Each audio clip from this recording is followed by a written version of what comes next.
Hello there, greetings my good students. Hope you're all doing really well out there in internet video land. Brian Doak, George Fox University, talking to you about Christianity and the problem of evil. In particular, in this lecture, I've entitled Objects of Wrath and Martyrdom, phrases that represent two of the more dramatic and interesting theodicy ideas that we're going to see in the biblical material we'll be examining here in this lecture.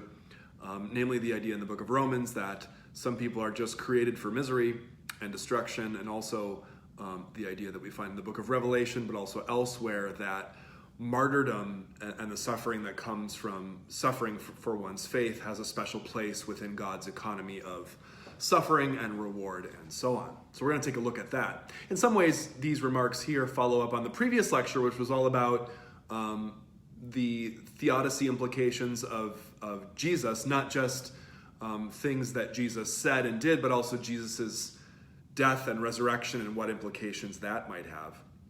I mean, the fact that Jesus died and rose again should have major theodicy implications in terms of like where human beings are going in traditional Christian theology. That ideas that we're going toward, those of us who are united with Christ are going toward resurrection ourselves, our bodies even.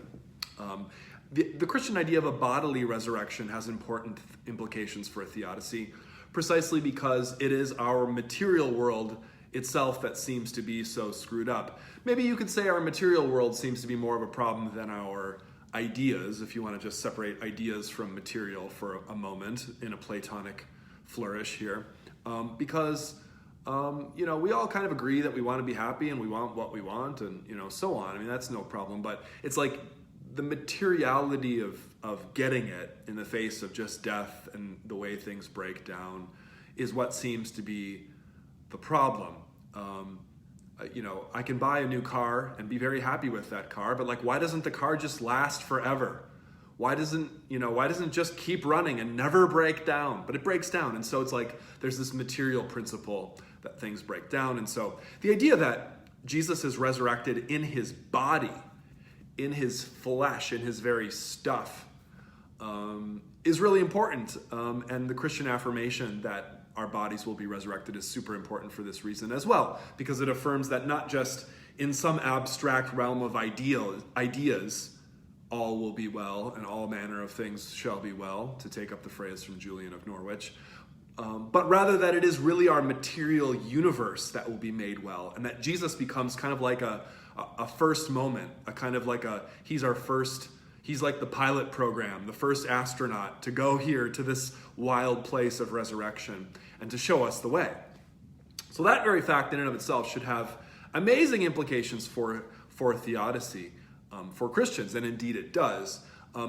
It seems not really, though, to answer all the kind of temporal questions, temporally limited questions about the time in which we're now living, about why things have to be as bad as they are. Okay, Jesus is resurrected. How about I just get resurrected right now?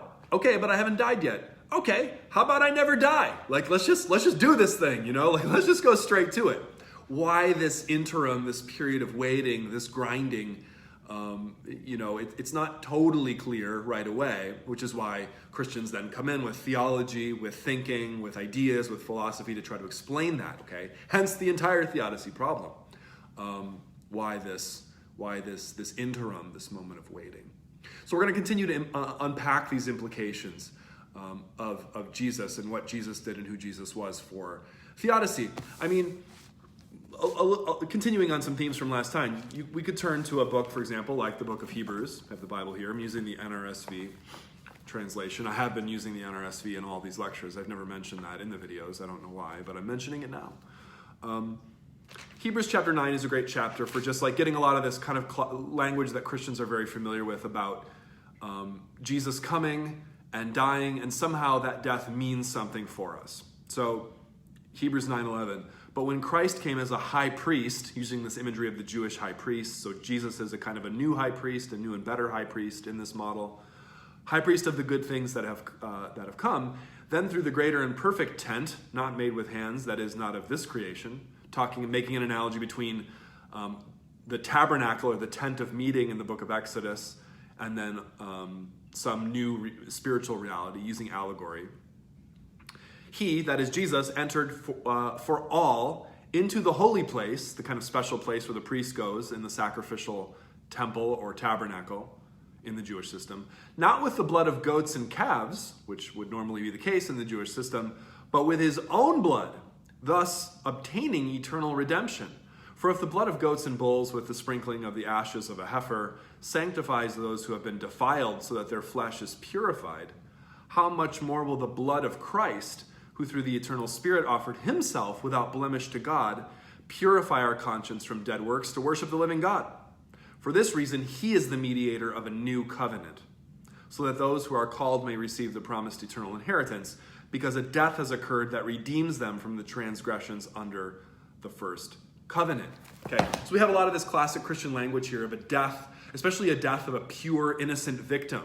And here, the author is presenting Jesus as a kind of like a pure sacrificial animal, which is kind of weird imagery to think of Jesus as a sacrificial animal. But within the Jewish system, of course, there was a system of animal sacrifice, and there were only certain kinds of animals that could be sacrificed in certain ways to obtain the result. And so the author here is saying, with that blood, Jesus purchases us. And this language of purchase, like economic language, comes up like in the book of 1 Corinthians, for example, 1 Corinthians 6:20, 1 Corinthians 7:23, if you want to go look these up.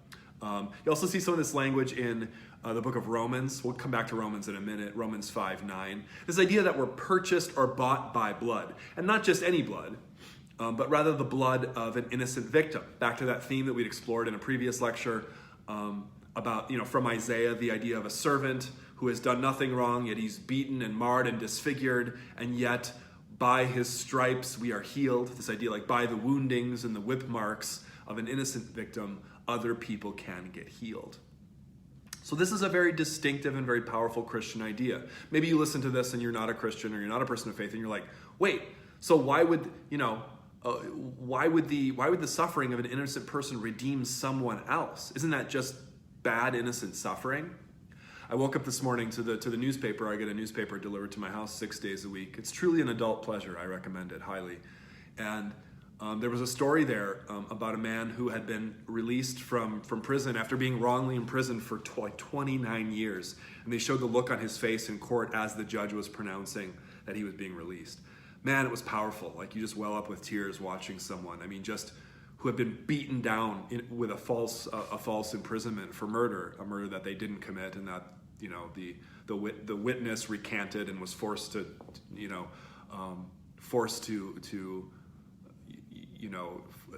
accuse the person by the police. It was all wrong, and this all got uncovered, and the person's released. That person suffered as an innocent victim for 29 years in a prison, just a horrible scenario, and did nothing wrong to deserve that. He probably did other things wrong in his life. I mean, who of us is without sin? But he didn't do that thing, okay? He didn't do the murder. He was in jail for 29 years for the murder. You might look at that and just be like, okay, I got the Jesus metaphor, the idea of the innocent victim and so on, but like, look in real life, like does an innocent suffering like that, does an innocent sufferer actually redeem other people? Like, how would that work? And I guess as a Christian, you could just catch people on a technicality and say, well, it had to just be Jesus who would suffer that way. It's not that any innocent suffering produces some kind of result. And I guess that's fair. But the entire idea that innocent suffering produces something or can be used for some kind of purchase is a powerful idea, and I think it bears thinking, theological thinking on the part of Christians for what is the meaning of innocent suffering. Perhaps we could say, at least on a spiritual or symbolic level, a man like that, or a woman, or anybody who would suffer innocently or who was imprisoned for 29 years for a crime they didn't commit, participates in that very Christ-like act of suffering for something they didn't do. And maybe we can see analogies there to that. So I don't know. I don't know how, I don't know exactly how to, in a quick way to come back on this idea of like, well, okay, so Jesus suffers and he was innocent, but like, what does that do exactly for me? And I suggested, I think in the last lecture, and suggest again, this in part, the thinking out and the living out of what that means is part of like what being a Christian is and what doing Christian theology is about, okay? Anyway, the point was just to say, we see that theme all over the place. So Hebrews 9, but also other places in 1 Corinthians, the letters of Paul. Paul was a major author, of course, in the Christian New Testament, wrote a bunch of these letters, or at least was said to have. But 1 Corinthians, scholars definitely think Paul wrote that, as well as Romans. Okay, so, and then, by the way, speaking of Paul and Jesus, let's just go straight to the book of Philippians. Philippians chapter 2, in fact, has a little poem in verses 6 through 11 of Philippians chapter 2.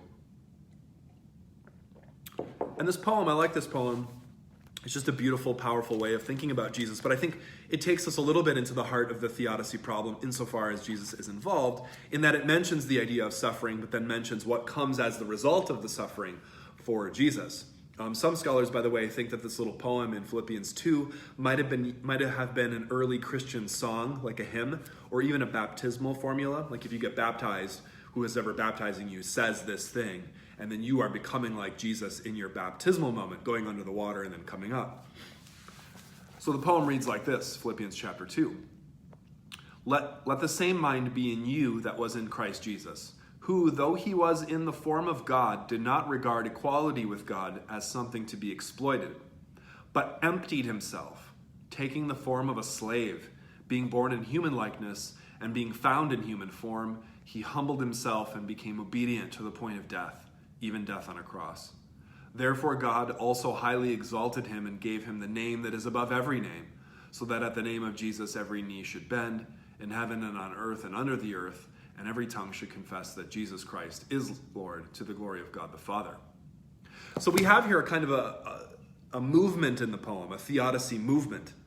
Jesus is God in Christian theology. Whether the poem is exactly saying that Jesus is God or something else is a deep scholarly issue that we can't really get into, but people can debate about the exact language. But the author is saying that Jesus was either God or just like God or had the form of God, whatever that means. But at any rate, a lot of power, let's just say that, okay? But did not regard equality with God as something to be exploited. Like he wasn't going to use that identity with God or that equality with God in order to get out of suffering. Rather, emptied himself, took on the form of a slave, someone who would be controlled by others in horrible and degrading ways, and in fact was human, and humbled himself and died in the most humiliating way possible, as a criminal, probably naked, stripped and beaten, and left to bleed to death, tortured to death in full public view. What did this mean? Verse 9, therefore God also highly exalted him and gave him the name that is above every name. So you get this idea that this deep descent that Jesus makes is the basis and the grounds for his ascent. So the fact that he went down so low meant that he could come up really, really high. Okay, so that suffering means something. It's almost a kind of like a counterintuitive sort of logic. The idea that by suffering, you can become more powerful, which is strange. It's like, no, that's not the way the world works. Power leads to power. You know, you kind of like, you have more power and you get more power. You get wealth, and when you have wealth, you get access to more wealth. That's the intuitive logic of the world. This is a counterintuitive logic of the cross, the logic of God through Jesus, which is that suffering and going down very deep actually leads to resurrection and something very wonderful. And you can see this kind of theology as well in different places in the New Testament as well. I think, for example, of 2 Corinthians. These are also letters that Paul wrote, 1st and 2nd Corinthians. And in 2 Corinthians, particularly in chapters 11 and 12, you get a lot of this kind of language. Paul, the author there, is saying, you know, this is 2 Corinthians 11, 24 and following. 5 times I have received from the Jews the 40 lashes minus 1. 3 times I was beaten with rods. Once I received a stoning. 3 times I was shipwrecked. For a day and a night I was adrift at sea. Bandits, danger from my own people, wilderness, false brothers and sisters, hungry, cold, naked, thirsty, and besides other things, anxiety. He's basically saying, like, my life sucks. Everything is wrong. I've been beaten. All this stuff has happened to me. Who is weak if I am not weak, he says in verse 29. Who is made to stumble, and I am not indignant? If I must boast, I will boast of things that show my weakness. So there's a turn here. And then in the next chapter, he even talks about this strange moment where, you know, he's achieved such spiritual highs that God gave him, and it's not really clear what this is, but this is 2 Corinthians verse 7, verse 6. But if I wish to boast, I will not be a fool, for I will be speaking the truth. But I refrain from it so that no one may think better of me than what is seen in me or heard from me, even considering the exceptional character of the revelations that he's received.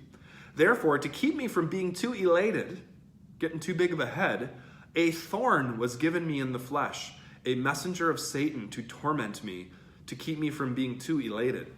3 times I appealed to the Lord about this, that it would leave me. But he said to me, my grace is sufficient for you, for power is made perfect in weakness. Do you see the counterintuitive thing there? Therefore, I am content with weakness, insults, hardships, persecutions, and calamities for the sake of Christ. For whenever I am weak, then I am strong.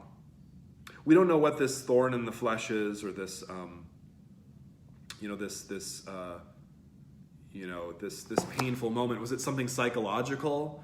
Was it some kind of sickness or some kind of physical disability or pain? Did he have really bad migraines for a while? And he was calling that this thorn in the flesh, the messenger of Satan to torment him. I don't know. I don't think anybody knows. People can speculate about that. But at any rate, I wanted to point that out because there's a great example of where you see suffering having meaning, namely in this counterintuitive logic of Philippians chapter 2, namely that you descend in order to ascend. You go low in order to get high, in that sense. There are other religious movements, by the way, too, in the world that have this way of thinking. It's not completely unique to Christianity, which I don't think is bad for Christianity, that it's not unique. I just want to point out that this isn't like just some crazy idea that Christians alone have.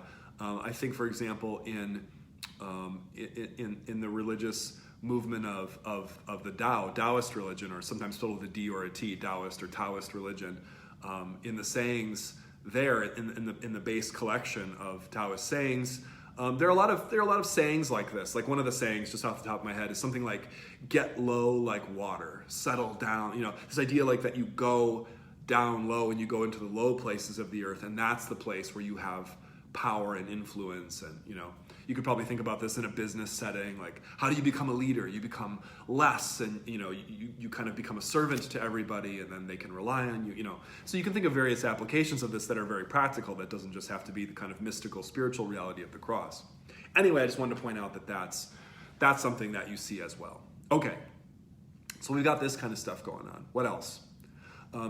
In the book of Romans, particularly in Romans chapter 9, I wanted to point out one of the most fascinating and also potentially terrifying theodicy chapters in the entire Bible, book of Romans chapter 9. Romans is a complicated book, and I can't unpack the entire book and what's going on in the book here in this lecture, so I'm kind of just taking this out of context here. The book of Romans, in brief, was written by the Apostle Paul probably sometime in the 50s AD in order to reach out to Jews who were Christians, but also Christians who were not Jews, Gentiles, maybe who were living in Rome, and who were kind of at each other's throats about who was really a Christian, who really belonged, and do Gentiles have to become Jews culturally in some way in order to be close to Jesus? Do they not? Does Judaism even matter? So Paul's doing a very delicate thing in this book, trying to take these two groups, Gentiles and Jews, all of whom are Christians, and tell them look, stop fighting. You each have unique and important claims to being important in the Christian scheme, and there's a lot of complex stuff going on. Chapter 9 is really fascinating, though, because he brings up this idea in a heavy way of election. And election has theodicy implications as well.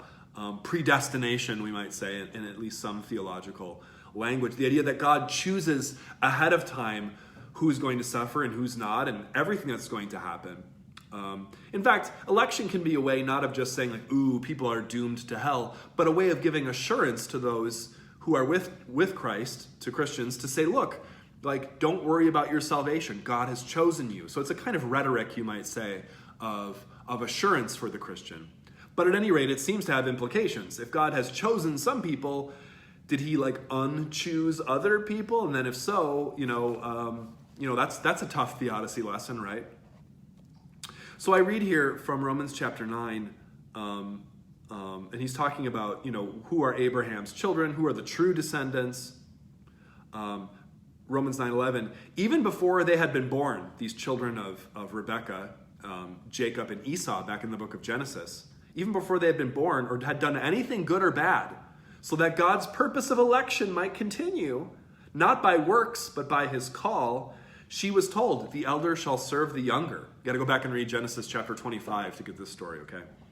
As it was written, I have loved Jacob, but I have hated Esau. This is from the book of Malachi, the last book in the Protestant Christian arrangement of the Old Testament. Well, not the Protestant Christian, just the Christian arrangement of the Old Testament. The Jewish books have a different order, but Malachi has this verse, I have loved Jacob, but hated Esau. That's really strong language of election there.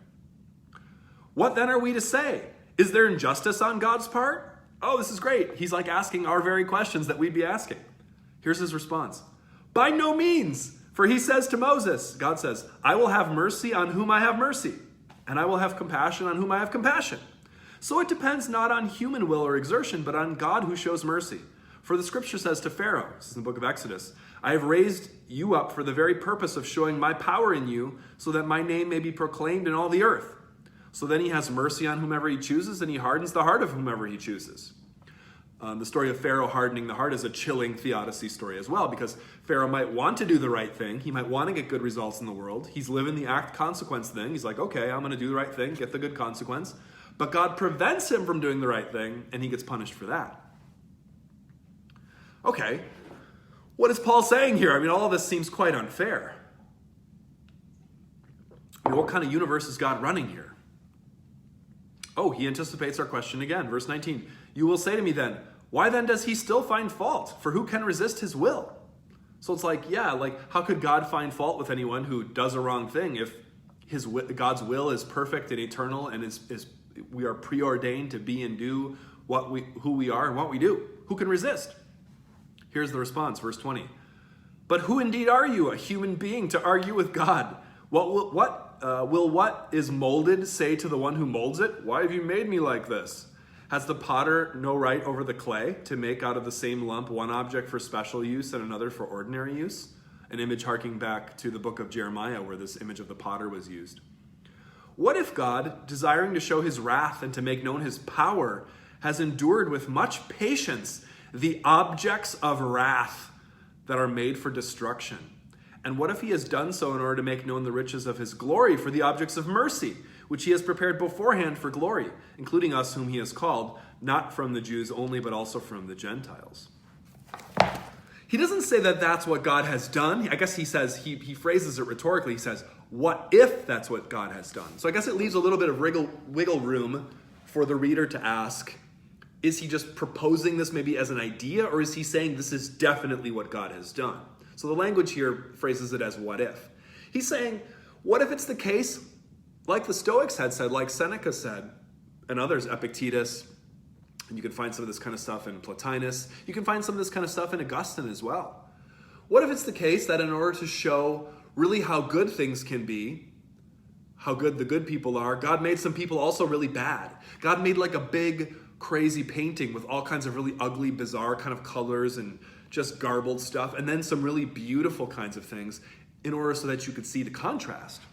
Or it's like, using the Stoic language, God wrote a play in which there's some really ugly characters who do horrible things, kind of like in any kind of dramatic film you might see. There's some characters that you just hate, right? And those characters are created in order to manipulate your emotions so that you can see them have their downfall. And then the good characters, the characters with the beautiful heart of gold, are all that much better. It's no fun watching a movie with just like a beautiful character just doing beautiful things on and on. That character has to have a challenge, right? And overcome it. And so those objects of wrath, to use Paul's language, are those vessels, those pottery pieces that were just created only in order to be destroyed. I mean, just let that sink in as Christian theology. I mean, it's quite chilling in a way. Although you could look at it and say, I don't know, it's very realistic about just looking at the way our world works. Let me tell you a story about a conversation I had with a friend who used to be a Christian but had deconverted from Christianity. He unconverted. He became a Christian and then he was no longer a Christian for a lot of years. And we remained friends, close for a long time. And this person worked in a school district, was an elementary school teacher in a really tough area in the United States, like a city where just like things were really bad. And a lot of kids just came from situations of abuse and just from just really tough places. Like the exact kind of thing that would be like a theodicy problem for you to consider, like children who are suffering and who are malnourished and don't have food at home and their parents are drug addicts and just the whole thing, like whatever you can imagine.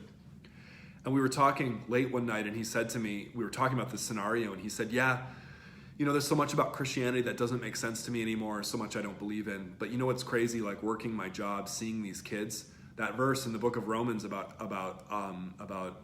objects of wrath, about like these clay vessels that are just made to be destroyed, that strikes me as really true about the world. Like you look out at the world, he said, and you just see that. Some people just seem to be made in order to just be destroyed, and it's not their fault and nothing anyone could have done. Like the whole thing is just a mess.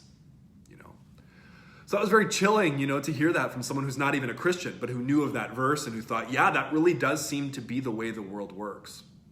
I don't know if that's comforting to think that or not. Probably not so comforting, maybe.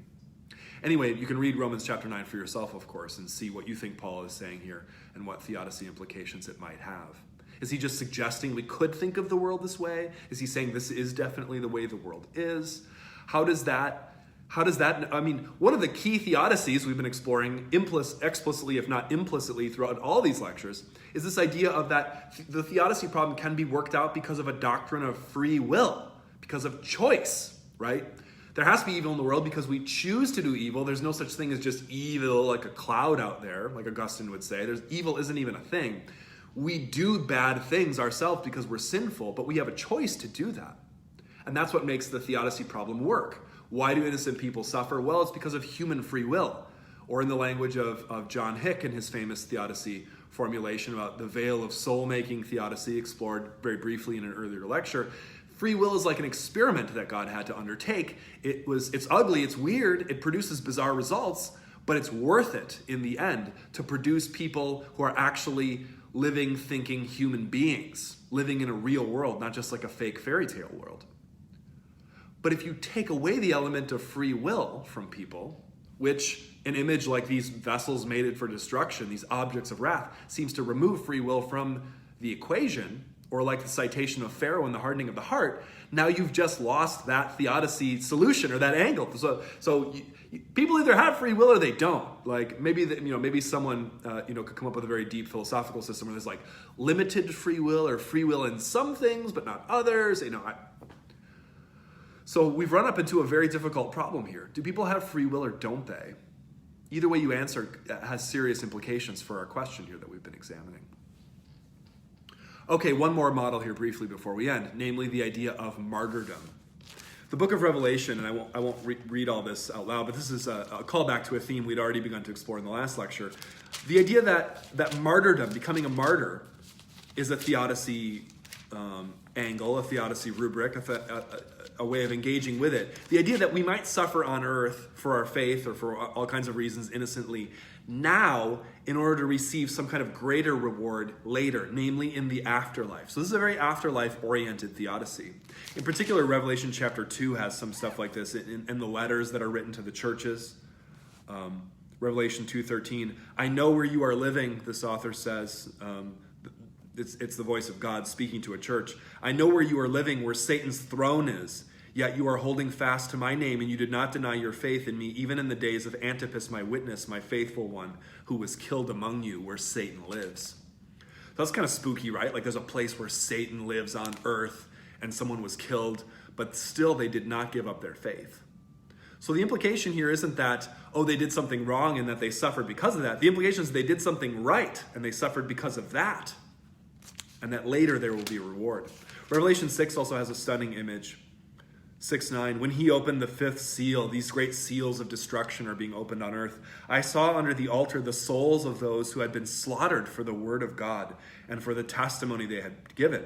They cried out with a loud voice, Sovereign Lord, holy and true, how long will it be before you judge and avenge our blood on the inhabitants of the earth? That's the theodicy question right there. How long? How long is this going to happen? How long do we have to put up with this? So you have these souls underneath an altar who have been killed for their witness for God. What's the solution here? This is fascinating.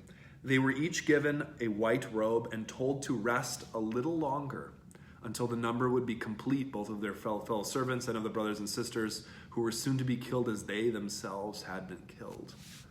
Patience. Patience is the exhortation here for the martyrs. Yes, you're suffering in this time now, but you just have to wait. Wait a little longer. It's hard, I know, but just rest, just wait, and you'll get your real reward later. And so on the other side, those who have hurt you will get their reward, their punishment as well.